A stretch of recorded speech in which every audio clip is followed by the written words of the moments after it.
PC game versus the PS3 game and the Xbox 360 game, we want them all to be as best as possible, and we didn't hold back on any versions.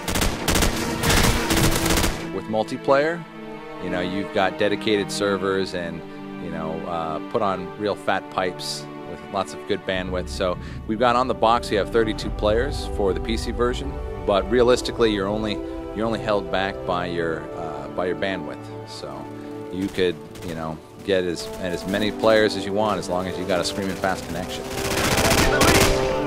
We're going to have anti-cheat out of the box with Call of Duty 4. Punk Buster is the anti-cheat, so folks who are comfortable with that should be relieved and not have to worry about those cheaters. Green light. Go, go, go. We spent a lot of time bringing people from the mod community out and people who had run websites for Call of Duty 1 and 2, which both had a heavy PC component to it. We went through and had exhaustive meetings with those guys on what they wanted, and I think we really opened up Call of Duty 4 for the modders, and they should be really excited to get their hands on it. They were pleasantly surprised to see a lot of the things that we had already added to the game.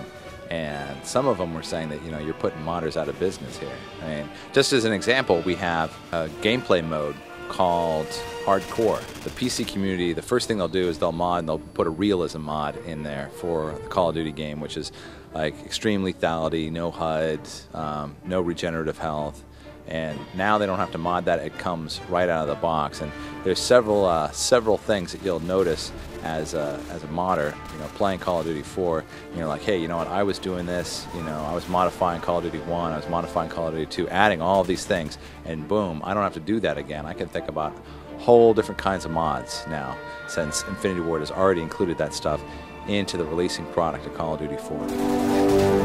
We're very happy with how Call of Duty 4 is. I mean, we've really put in a lot of effort, and guys have been working a lot of extra hours, you know, not mandatory. They're just like, we want the game to be as good as it can possibly be, and I've got this, you know, idea that I've really wanted to have in the game. You know, it's not on the schedule, so I'm going to come in on nights and weekends. I'm going to make it happen because I know it'll make the game better.